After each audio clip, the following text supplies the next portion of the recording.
Hello everyone, good morning. আজকে রথযাত্রা, তো সবাইকে রথযাত্রার শুভেচ্ছা, ভালোবাসা, বড়দেরকে প্রণাম জানাই। তো আজকে আমরা সকাল সকাল ঘুম থেকে উঠে পড়েছি, দুজনেরই অফিস ছুটি আছে। তো আমরা ডিসাইড করলাম যে আজকে চলো কোথা থেকে ঘুরে আসা যাক, সারাদিন বাড়িতে থেকে সময় নষ্ট করার থেকে একটু কোথাও ঘুরে আসি। তো ওকে সকাল সকাল বলেছি, তো রেডি হচ্ছে দেখো। এবার আমরা বেরোবো, রেডি হয়ে গেলেই আমরা বেরিয়ে পড়বো। আর কতক্ষণ লাগবে পূজা? আর 5 মিনিট লাগবে বলছে, কিন্তু এই 5 মিনিট করেও প্রায় আধ ঘন্টা ধরে 5 মিনিট করে যাচ্ছে। কখন রেডি হবে জানি না। তো রেডি হয়ে গেলেই আমরা বাইরে বেরিয়ে বাকি ভিডিওটা কন্টিনিউ করব। আর হ্যাঁ, কোথায় যাচ্ছি সেটা তো ভিডিওতে থাকো তোমরা, তাহলেই দেখতে পাবে। ঠিক আছে, চলো বাই।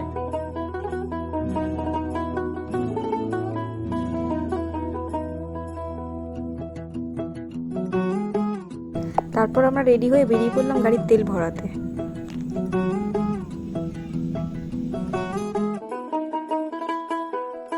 তো আমাদের পাম্প থেকে তেল ভরা হয়ে গেছে, এবার আমরা বেরোবো। চলো তোমরা দেখতে থাকো কোথায় যাচ্ছি। ঠিক আছে, চলো। দেখো কেমন লাগছে ওকে দেখতে, কি সেজেছে বাবা। ঠিক আছে, চলো দেখতে থাকো। প্রায় 1 ঘন্টা বাইক চালানোর পরে আমরা এসে পৌঁছলাম তারকেশ্বরে ঢোকার মুখে যে গেটটা আছে তার সামনে। আর এখন যেহেতু শ্রাবণ মাস পড়ে গেছে, তো সেই উপলক্ষে আমাদের বর্তমান সরকার খুব সুন্দরভাবে সাজিয়ে তুলেছে চারিদিকটা, তোমরা দেখতেই পাচ্ছ। তো অনেকক্ষণ বাইক চালানোর পরে পূজার খুব জল তেষ্টা পেয়েছিল, পাশেই দেখলাম জলের মেশিন বসানো রয়েছে। তার জন্য বর্তমান সরকারকে অসংখ্য ধন্যবাদ, যে পথচারীরা আসবে তাদের কোনো অসুবিধাই হবে না। ও নিজেও জল খেলো এবং আমাকেও একটু জল খাইয়ে দিল।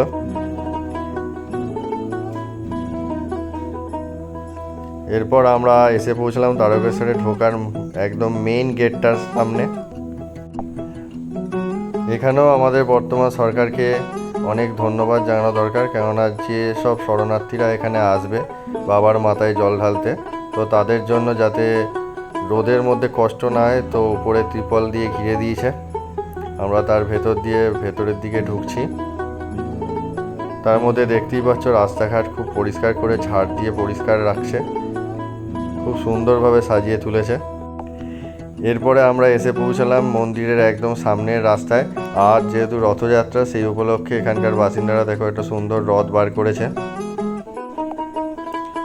তো সামনেই একটা ডালার দোকান ছিল, সেখান থেকে আমরা ডালা কিনে মন্দিরে ঢোকার উদ্দেশ্যে আমাদের একজন ওই ডালার দোকানের লোকই আমাদের নিয়ে যাচ্ছে। আমরা এবার আস্তে আস্তে মন্দিরের ভেতরে ঢুকবো।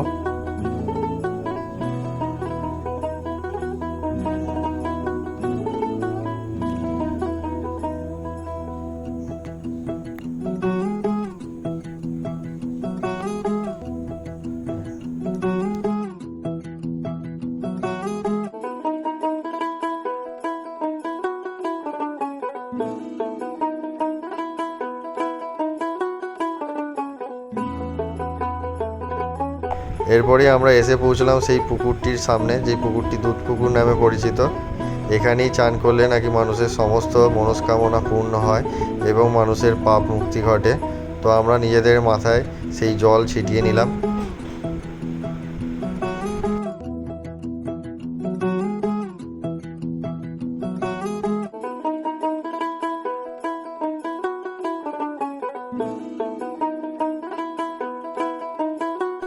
এরপরে এখানকার যে পুরোহিত মশাই আছেন, তিনি আমাদের ডালাটি নিয়ে আমাদের মন্ত্র উচ্চারণের মাধ্যমে আমাদের পূজাটি সম্পন্ন করলেন এবং আমরা বাবার মাথায় জল ঢেলে মন্দির থেকে বেরোলাম।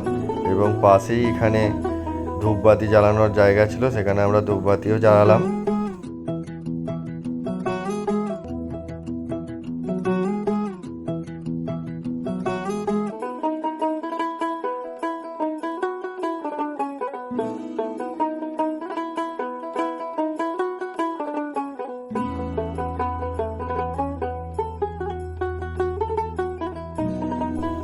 এরপর আমরা মন্দির থেকে বেরিয়েই দেখলাম এরকম অনেক চারপাশে দোকান রয়েছে।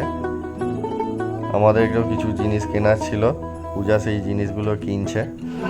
এরপরে আমাদের খুব খিদে পেয়ে গেছিলো, তো আমরা একটা সামনেই হোটেল ছিল, সেই হোটেলে ঢুকে পড়লাম। টেস্টি আছে। এবার আলু পোস্তটা খেয়ে দেখো। টেস্ট ধোকাটা খাও একটু ভালো। আর এই হোটেলটার রান্না খুবই ভালো ছিল। আমরা যেহেতু নিরামিষ খাবার খেয়েছি, নিরামিষের প্রত্যেকটা পদ খুব ভালো ছিল। তোমরা চাইলে এই হোটেলটায় খেতে পারো।